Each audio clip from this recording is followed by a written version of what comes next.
community dimanapun Anda berada, yang di seluruh Indonesia, Papua, di Amerika, dan juga di Belanda. Mari kita menyembah Tuhan Yesus.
karena Tuhan adakan buat kami semua. Kami percaya Tuhan bahwa kerinduan kami adalah untuk terus menyembah dan memuji Engkau, dan biarlah Tuhan Yesus Kau yang terus memuaskan kerinduan kami Tuhan Yesus dengan firman-Mu yang selalu baru. Dan pada saat ini bila setiap pujian yang kami naikkan Tuhan itu dapat menyenangkan hati-Mu Tuhan, dan biar di dalam hidup kami lebih lagi di dalam menyembah dan memuji Engkau Tuhan Yesus, karena Engkau senang terhadap pujian dan penyembahan yang keluar dari dasar hati kami. Dan biar setiap anak-anak Tuhan boleh melakukan hal ini dalam kehidupannya Tuhan Yesus. Terima kasih untuk MWW Community juga pada saat ini Tuhan Yesus, Kau yang memberkati, dan juga yang membawakan firman-Mu Tuhan, Kau yang akan pakai dan urapi dan kuat kuasa-Mu. Terima kasih Tuhan, kami siap untuk menyambut firman-Mu di dalam nama Tuhan Yesus. Kami bersyukur dan berdoa, haleluya, amin.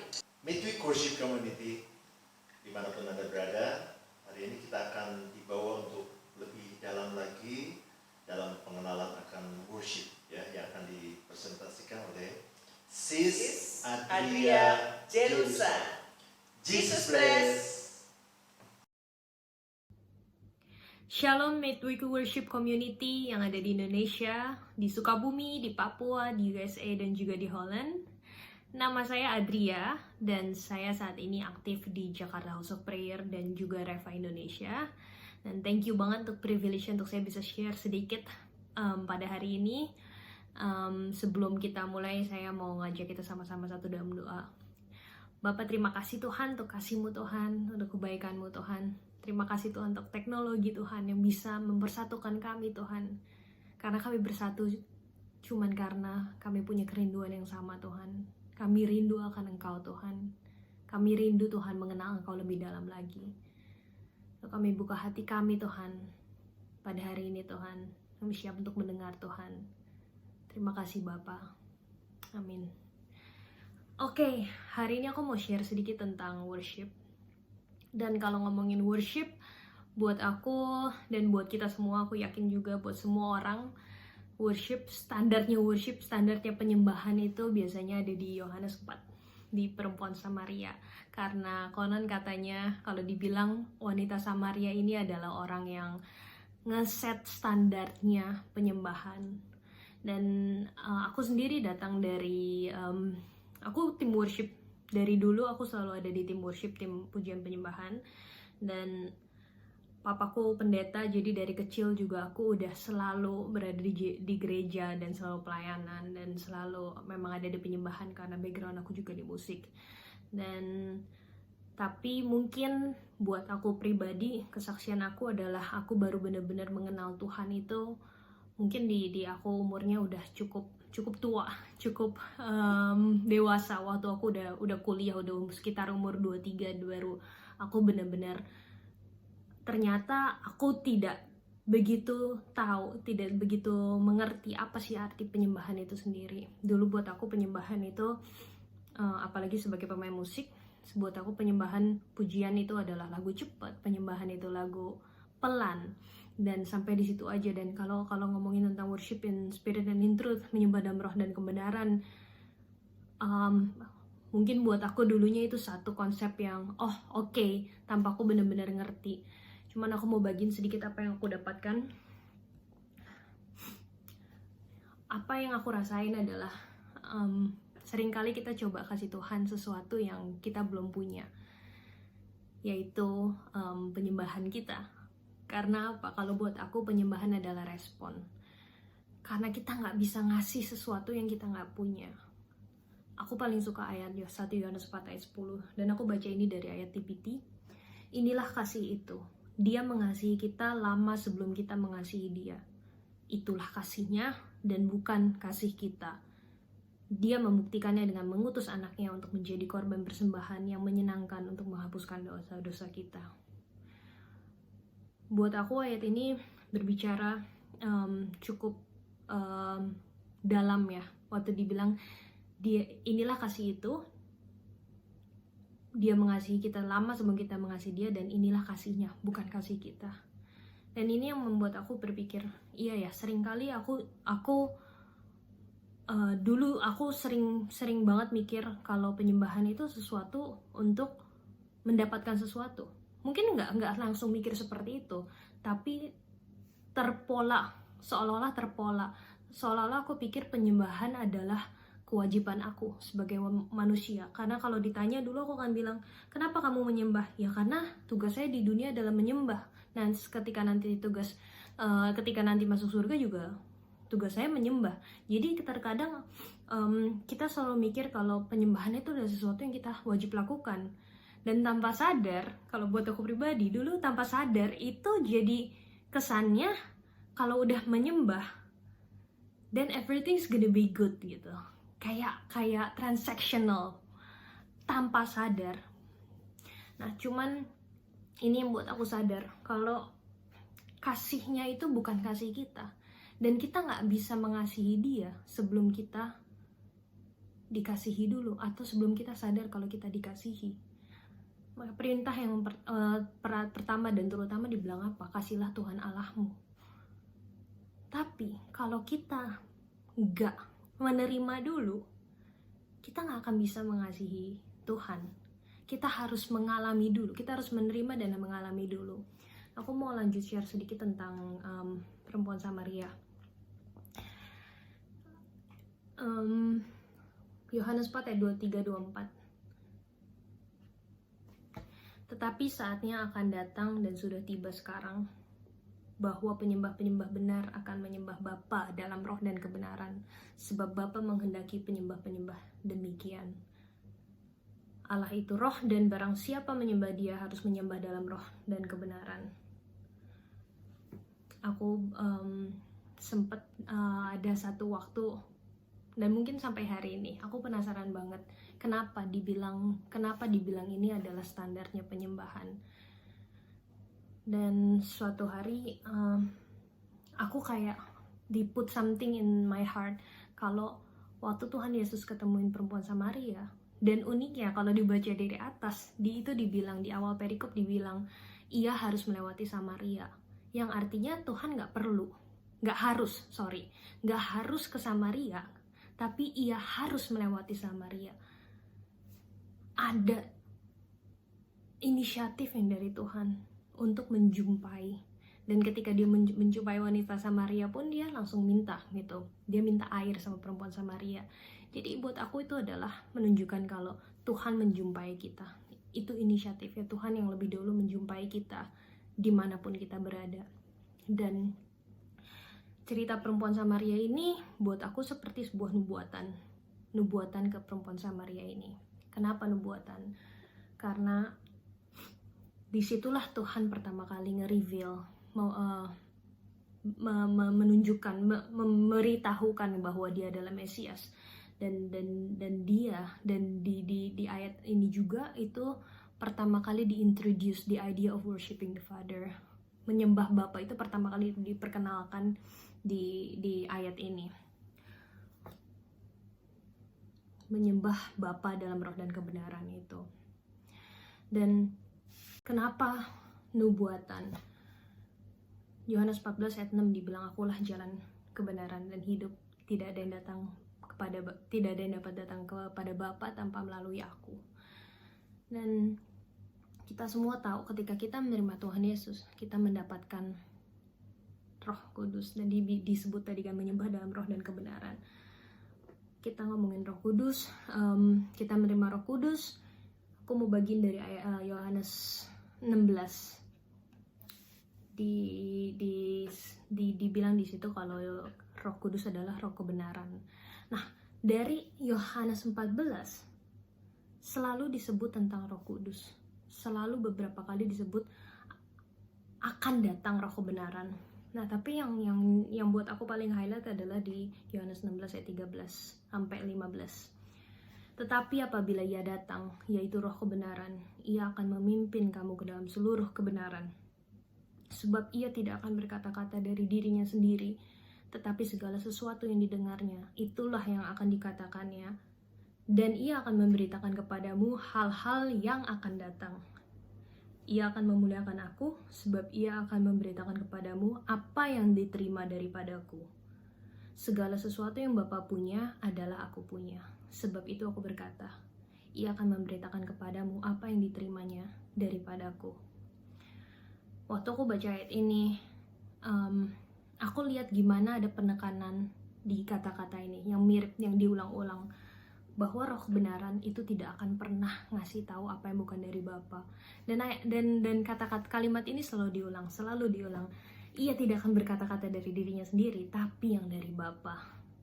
Ia akan memberitakan kepadamu apa yang diterimanya daripadaku. Segala sesuatu yang Bapa punya itu aku punya. Maka ia akan memberitakan kepadamu apa yang diterimanya daripadaku. Dan roh kebenaran ini adalah roh yang udah ditaruh di kita. Makanya kenapa buat aku it's connecting the dots gitu. Waktu dibilang menyembah Bapa, diintroduce, Tuhan bilang sama perempuan Samaria, akulah Mesias itu. Dan diceritain sama dia juga bilang kalau penyembah itu adalah menyembah Bapa dalam roh dan kebenaran. Karena kita mau dikasih roh kebenaran, dan siapapun yang menerima Yesus sebagai juru selamat dikasih juga roh kebenaran. Nah, ini yang benar-benar ngerubah mindset aku. Dari yang sebelumnya aku pikir worship itu adalah kewajiban aku, dan sering banget ngerasa kalau aku nggak bisa ngerasain Tuhan, itu aku nggak masuk dalam deep worship. Bahkan aku jadi judgmental sama diri aku sendiri, benar-benar kalau hati lagi nggak baik nih, mendingan nggak usah nyanyi. Kalau hati lagi nggak ini, kayaknya nggak pure, daripada worship nggak pure, mendingan nggak usah gitu. Sering ada intimidasi kayak gitu yang tanpa sadar. Padahal sebenarnya yang aku pelajari adalah worship, penyembahan itu datang dari dalam. Ketika roh kebenaran yang tadi disebutin, ketika roh kebenaran itu benar-benar reveal, ngasih tahu, memberitakan semua yang dari Bapa, di reveal kita, itulah yang menjadi dasar dari penyembahan kita. Roh dan kebenaran bukan berbicara soal satu konsep, tapi it's a lifestyle. Ketika kita benar-benar connect sama roh yang di dalam kita, Tuhan di dalam kita, Roh Kudus di dalam kita. Dan ketika Roh Kudus memberitahukan kebenaran, gak mungkin kalau respon kita gak worship, gak mungkin kalau respon kita gak menyembah. Dan buat aku penyembahan itu adalah kesepakatan kita dengan apa yang Tuhan bukain. Makanya penyembahan bukan berbicara tentang perasaan. Penyembahan bukan berbicara tentang ngangkat atau enggaknya, apakah hadiratnya kuat atau enggak. Penyembahan berbicara tentang kita meresponi, kita sepakat sama apa yang Tuhan bukain. Dan it comes from the inside out, datang dari dalam keluar. Dan aku percaya ketika kita benar-benar nge-grab betapa besarnya kasih Tuhan, gak mungkin kalau respon kita tuh gak nyembah, yes Tuhan kau adalah kasih. Dan bahkan buat aku yang tadinya, aku background musik, bahkan kuliahku juga aku masuk ke music production. Tapi buat aku sekarang yang aku lihat adalah penyembahan itu as simple as ketika kita cuman ngomong, misalnya Tuhan bukain kayak hari ini, kayak kebaikannya Tuhan. Setiap hari juga Tuhan pasti baik. Tapi ketika kita benar-benar aware, kita grab, gak mungkin kalau respon kita gak, Tuhan kau baik banget. Dan itu udah penyembahan. Itu adalah penyembahan. Karena sekali lagi penyembahan itu udah ekspresi, respon kita, kesepakatan kita. Karena kita nyembah bukan untuk ngerasain Tuhan. Kita nyembah karena kita tahu siapa Tuhan. Ngomong soal perasaan, karena dulu aku pikir penyembahan itu sangat amat connected sama perasaan. Jadi yang tadi aku share, kayaknya kalau perasaan lagi nggak enak, kayak mendingan nggak usah menyembah atau apa. Tapi ternyata salah. Karena kenapa? Apa yang kita rasakan mungkin itu faktanya di depan kita lagi nggak enak segala macam, tapi fakta yang kita lihat itu belum tentu adalah kebenarannya Tuhan. Makanya pentingnya untuk kita menerima kebenarannya Tuhan setiap harinya, setiap saat, dan meresponi hanya kebenarannya. Kita sepakat sama kebenarannya. Jadi apapun kondisi kita, apapun keadaan kita cuman harus bisa untuk masuk dan cari, connect sama Roh Kudus, be aware, sadar kalau Tuhan itu tinggal dalam kita. Dan dari situ kita sepakat. Dan ketika kita sepakat, itulah penyembahan kita. Aku suka banget di The Message, versinya The Message Yohanes 4:23-24 ini dibilang worshipnya itu must engage in your spirit in the pursuit of truth, yaitu dalam pengejaran akan kebenaran. Karena paling penting untuk kita ngejar kebenaran apa yang Tuhan mau bukain. Dan aku mau share sedikit soal soaking sebelum nanti kita sedikit soaking. Soaking itu artinya berendam, dan berendam cuman di hadirat Tuhan, berendam di dalam kasihnya Tuhan, berendam masuk ke dalam kasihnya Tuhan dan tinggal di situ.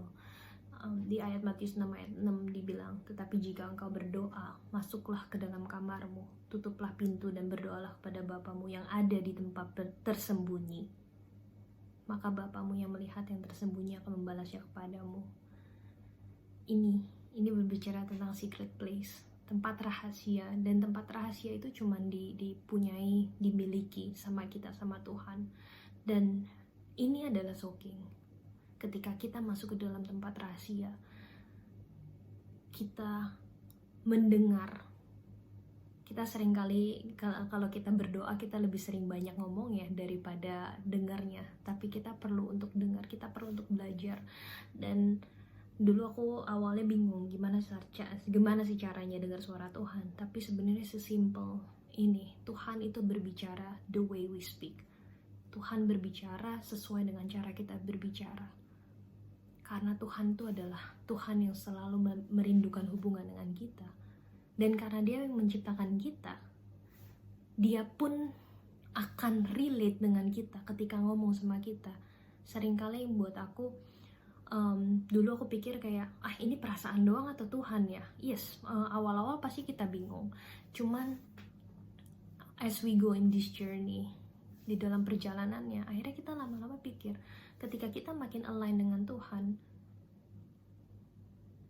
pikiran kita itu benar-benar selaras dengan Tuhan. Dan itu yang membuat kita sering mikir, ini dari saya sendiri atau dari Tuhan ya. Tapi benar-benar Tuhan itu berbicara sesuai dengan kita berbicara. Balik lagi tadi, dari TPT aku membaca yang 23-24 Yohanes 4. Mulai sekarang menyembah Bapa bukan soal tempat yang benar, tapi dengan hati yang benar. Dan secret place, hati yang benar, ini berbicara dua hal yang sama. Tempat rahasia dan menyembah dengan hati yang benar. Karena Tuhan ada di dalam kita, dan tugas kita hanya untuk apa? Untuk duduk diam, untuk tanya, untuk cari kebenaran itu dan meresponinya. Dan mungkin di awal-awal kalau kebetulan papaku sering banget ngajar tentang soaking, dan dia bilang dia selalu ngajarin seperti ini ilustrasinya. Kalau timun direndam di air cuka, kalau cuma 5 menit ya rasanya biasa-biasa aja. Tapi semakin lama direndam, dia akan mempunyai rasa yang berubah. Dia akan jadi acar yang enak banget. Dan sama konsepnya gitu. Ketika kita masuk ke dalam hadirat Tuhan, ketika kita berendam di dalam kasihnya Tuhan, slowly kita akan berubah. Makanya buat aku, penyembahan atau doa, dulu aku pikir penyembahan atau doaku adalah untuk merubah keadaan atau merubah sesuatu. Tapi ternyata yang namanya doa dan penyembahan itu first changes me, mengubah aku duluan, mengubah cara berpikir aku, mengubah cara ngelihat dengan cara Tuhan melihat. Yang aku tadi sempat share, fakta versus kebenaran. Fakta yang kita lihat mungkin gak baik, tapi ketika kita ngeresponin Tuhan di dalam soaking kita ngeresponin dan Tuhan kasih lihat kebenarannya, pasti cara kita ngelihat akan berubah. Walaupun mungkin kita belum bisa dapet jawaban untuk faktanya, tapi aku yakin the way we see and the way we respond akan menjadi beda ketika kita benar-benar mencari kebenarannya Tuhan. Dan cara praktisnya untuk soaking adalah, awal-awal adalah untuk dengerin lagu. Tentunya dengerin lagu yang menyembah Tuhan ya, bukan lagu-lagu yang lain. Dan diam aja, bener-bener diam dan resapi dan bener-bener minta Tuhan. Aku percaya sekali lagi Tuhan berbicara the way we speak. Dan cara paling gampang untuk soaking adalah untuk kita duduk diam, untuk kita dengerin lagu. Tapi sebenarnya soaking itu harusnya menjadi lifestyle yang bisa dimanapun kita lakukan. Ketika kita lagi ngapain pun, lagi kerja, lagi masak, lagi nyetir atau ngapain, harusnya kita itu connected sama Tuhan 24 jam, selalu terhubung sama Tuhan. Itu yang namanya soaking. Ketika kita benar-benar fully connected, kita berada terus di dalam hadiratnya dan gak pernah keluar dari situ. So aku mau encourage untuk semuanya dari Midweek Worship Community, untuk dimanapun kita semua berada, untuk kita benar-benar ambil waktu untuk meresponi Tuhan, untuk duduk diam dan dengerin. Dan aku akan kasih lagu soaking abis ini. Ini lagu yang aku ciptain sendiri. Ini lagu pertama, lagu worship pertama yang aku ciptain. Dan ini benar-benar dapatnya waktu aku tuh nggak ngerti, justru waktu aku nggak ngerti apa itu soaking, kayak aku nggak ngerti karena aku nggak terbiasa dengan vertical worship, aku nggak terbiasa dengan duduk diem. Dan di saat itulah waktu aku cuman diem worship sendirian, nggak ada orang satupun, dan di saat itulah aku dapetin lagu ini. So I hope ini akan memberkati kita semua yang nggak tahu lagunya, dan bisa dengerin aja, resapi kata-katanya, dan sama-sama kita mau meresponi. Oke, aku akan tutup dalam doa. Bapak, terima kasih Tuhan. Terima kasih Tuhan karena Engkau ada di dalam setiap kami Tuhan. Tuhan, apapun keadaan kami saat ini Tuhan, dimanapun kami berada Tuhan, Engkau tetap Allah yang sama. Engkau tetap Bapa kami Tuhan, dan Engkau tetap Bapa yang baik dan penuh kasih Tuhan. Tuhan, kami rindu Tuhan untuk Engkau berbicara Tuhan. Kami rindu untuk mendengar Tuhan. Kami rindu Tuhan untuk tenggelam di dalam kasih-Mu Tuhan, dan mengenal Engkau Tuhan secara pribadi Tuhan. Kami rindu Tuhan untuk menerima kebenaran-Mu Tuhan, karena kami tahu Tuhan hanya kebenaran-Mu yang akan membebaskan kami. Terima kasih Bapa. Di dalam nama-Mu kami berdoa dan mengucap syukur. Amin. Tuhan berkati. Kau pencipta, ciptakanku seperti gambaran-Mu.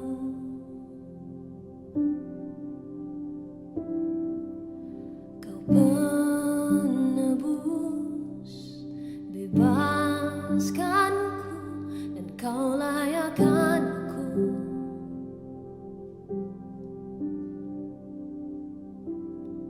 Semakin ku lihat kasih-Mu indah, aku terkagum.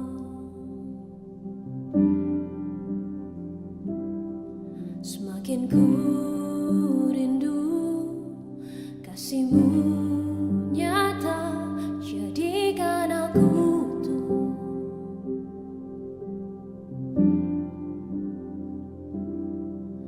Kau nantikan aku untuk datang padamu, dan Kau temui aku, curahkan kasih-Mu. Ku pandang wajah-Mu, Kau penuhi aku.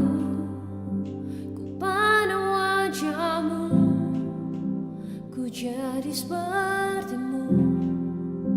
Ku pandang wajah-Mu, Kau penuhi aku. Ku pandang wajah-Mu, ku jadi seperti-Mu.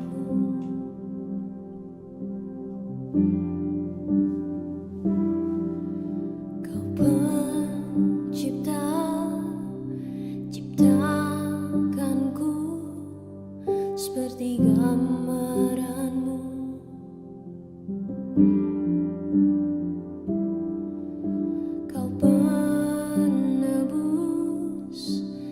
bebaskanku, Engkau layakkan aku.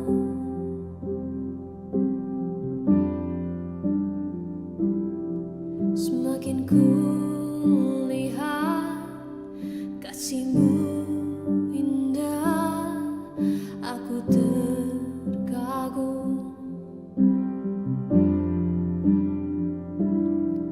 Semakin ku rindu kasih-Mu nyata, jadikan aku utuh.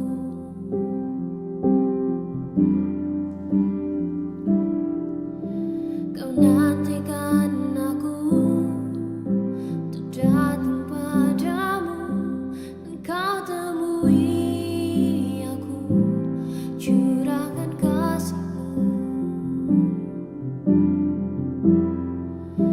Ku pandang wajah-Mu, Kau penuhi aku. Ku pandang wajah-Mu, ku jadi seperti-Mu. Ku pandang wajah-Mu, Kau penuhi aku. Ku pandang wajah-Mu, ku jadi seperti-Mu. Ku pandang wajah-Mu, Kau penuhi aku. Ku pandang wajah-Mu, ku jadi seperti-Mu. Ku pandang wajah-Mu, Kau penuhi aku. Ku pandang wajah-Mu, ku jadi seperti-Mu.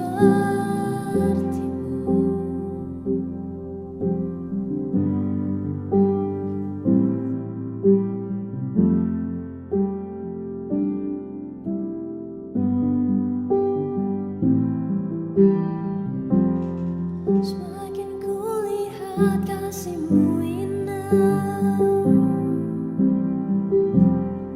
Kau buatku terkagum akan kasih-Mu, akan kasih-Mu. Kau jadikan ku indah, Kau jadikan ku indah.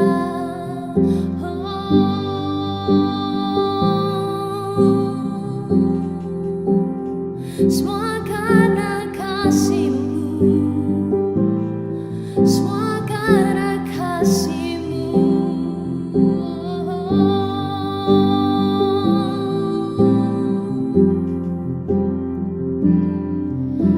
Kau nantikan aku untuk datang padamu, dan Kau temui aku, curahkan kasih-Mu. Kau nantikan aku untuk datang padamu, dan Kau temui aku, curahkan kasih-Mu. Ku pandang wajah-Mu, Kau penuhi aku. Ku pandang wajah-Mu, ku jadi seperti-Mu.